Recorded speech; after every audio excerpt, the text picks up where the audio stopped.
Welcome to Support Life, a program focusing on current social issues from a life-affirming perspective. I'm Gavin Baulch, and this week our guest is Rebecca Cordina from Youth Missions Team Australia. Hello Rebecca, how are you? Good, thank you. Great to have you with us. You know, it's winter and so many people out there are getting their flu vaccination. They just don't want to catch the bug. But today we're going to talk about something we want people to catch and we don't want them to get inoculated against it. I wonder if you can tell me what that might be. It's YMTA, Youth Missions Team Australia. You caught the bug, is that right? I did, You yes. did. And you said, bring it on. I did. You did. Okay, but it goes back a while, doesn't it?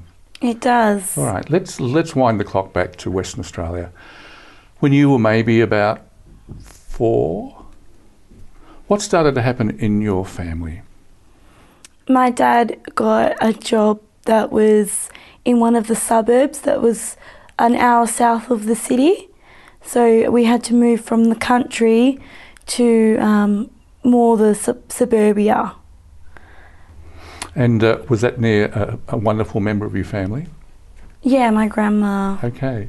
Yeah. So you were young, and what was their involvement? They joined a group, a wonderful group of people known as... The Disciples of Jesus Covenant Community. Tell us about that community and you being there as a child.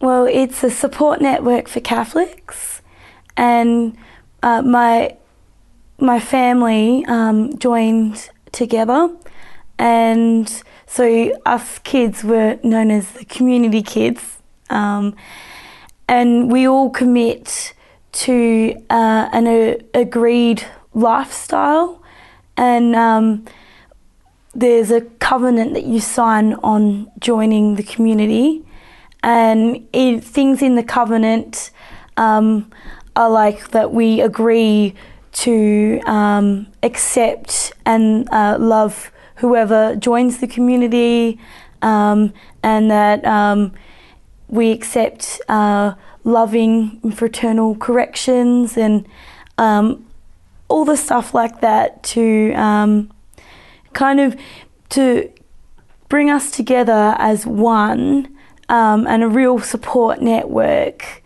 and so that during the week there's a couple of things that you go to so that you feel connected with other Catholics, and you feel that you can be heard, listened to, and there's this relationship going on with all sorts of people that you would never ever meet any other circumstances. That it's amazing how many people are drawn together in one spot just to be with each other.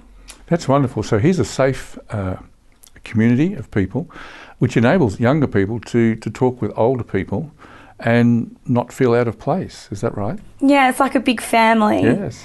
And you adopt more aunties and uncles, and as you know, time goes on, you actually start calling them auntie this, uncle that. Yeah. Okay. Now, the Disciples of Jesus community, they began something, didn't they? Yes. What was that? The Youth Mission Team Australia. Wow. Okay. Which you're participating in today. Yes, I am. How did it first come about that you were introduced to the Youth Missions Team Australia? Well, when I went into high school, the Youth Mission Team invited me to their youth group, and I started attending their youth group, and I met the Youth Mission Team and had lots of fun with all my some of my classmates, but other people from other schools as well, also at the youth group as well. All right. Now, before we unravel who YMTA are, I was talking about it's something that you catch, and some of your brothers and sisters caught that in your own family. So who's been on a Youth Mission Team Australia adventure? My older brother, Mm-hmm. he 2 years ago, he spent 6 months volunteering on the youth mission team. And then this year, my twin brother, along with myself, we joined at the same time. Wow. Okay, so here you are in Western Australia.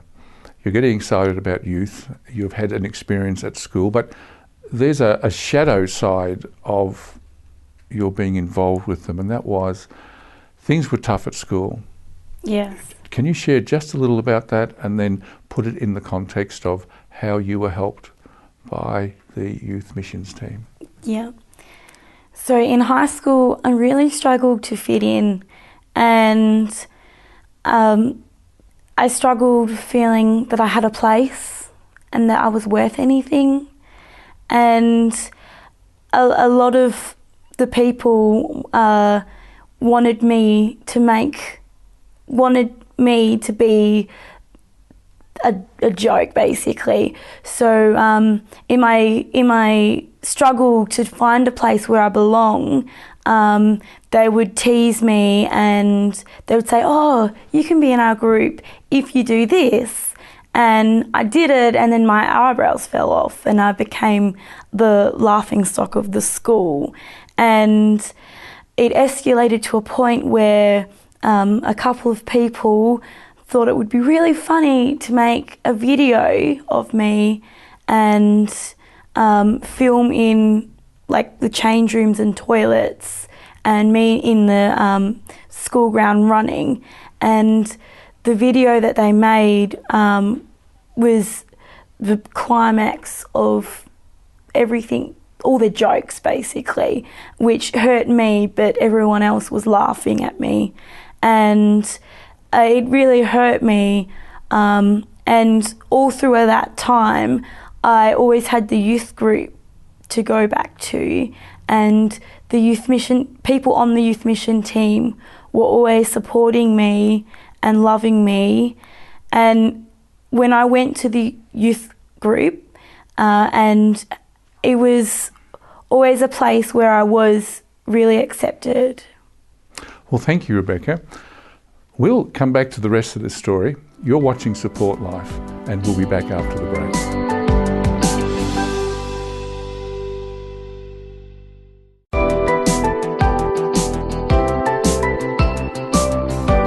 Welcome back to Support Life. I'm Gavin Baulch, and our guest is Rebecca Cordina. Rebecca, we were touching on the fact that life's experiences at school can take you into a very dark place, and you experienced that sort of pressure, the bullying, people just laughing at you. Not laughing with you, just making a show of things that were just so cruel. And you were involved with the youth group, with the missions team. What was their message that meant so much and took you through that time? That Jesus loves me and that Jesus can be my friend. And because everyone at school was, in my opinion, hating me and making me their joke, that there was someone out there that really loved me and that really wanted to be my friend and get to know me. I really just loved that message that they gave. And there's another gift that you have. Some people don't see it as a gift, but you're dyslexic, aren't you? I am. I'm dyslexic too, and we've talked about that. And if there's a compensation, or if there's something that God gives us with our dyslexia, it's the ability to be creative. Now, where did your creative juices go? Well, I really liked making things with my hands, and my mum is a really good cook. And so I caught that bug, and I, just as a hobby, started to cook cakes and decorate them really beautifully. And then I realised that I had enough stuff I'd been collecting that I could actually make the cakes and decorate them as a business. So I decided to start my business. Well, now this is interesting. So we've gone through a dark time, but we've come out. The assistance from the youth team and your creativity, you've combined this together. And what's your company called? Cordina Creations. Okay. Now, how do you give two things back to other young people? Here you are, you've come from Western Australia to Melbourne, and you're part of a youth missions team doing what? We go into high schools and we run retreat programs. So the typical topics that we cover is self-image, knowing God, and leadership. They're the main ones. And then we invite them from their retreat, we invite them to the youth group that we run on Friday nights. So how long is it now? You've been in Melbourne for how long? 4 months. 4 months. And how much time to go? Till December. Till December. So you're giving 1 year of your life back because other young people on the youth missions team gave a year of their life to you. Yeah, they did. Wow. So here you are in Melbourne, but you've been further afield than Melbourne, haven't you? I have. You've even been overseas, right? Yes. Where? I went to the Madrid World Youth Day, and on the way going to Madrid, we went to Vietnam, and I had the opportunity to go and go in the orphanages and be with the people there as like a mission trip. And then we went to Madrid for World Youth Day. Well, that's fantastic. And your latest little across the sea venture during your youth mission team's experience here in Melbourne was where? To Tasmania. And what happened there? We had a 3-day retreat with the all-girls school, and then after that we went and did some sightseeing up and down some beautiful mountains and beautiful lakes. Well, that's fantastic because it helps you get just an idea of how beautiful God's world can be. Yeah. Okay, and then you're giving back to other young people. What are some of the things that the kids at the colleges say to you as a team or to you individually? They say to us why we're so happy all the time. And I normally say that because Jesus is my friend. Best friend you can have. He is. Okay, now with the retreats, the schools trust you as this youth mission team that comes in. They take sort of a back seat or a supporting role, but they allow you to take centre stage, don't they? They do. So there are teachers there all the time, and they help us when a couple of students are being a bit too rowdy. But generally they're just in the background letting us run the day. And what are some of the things that you run? On a typical day we would first start off with a game, get the kids up and moving around, use some of their energy, and then we would do a drama to kind of draw them in and catch their attention.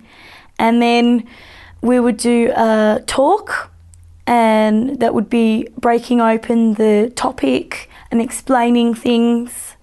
And then we'll do a personal sharing from one of our team would get up and share how in their life related to the topic.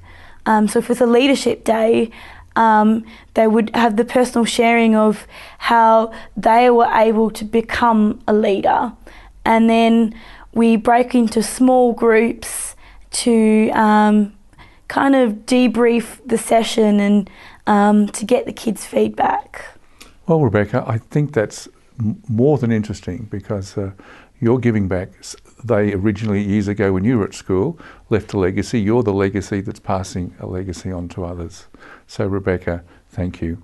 You're watching Support Life, and we'll be back after the break.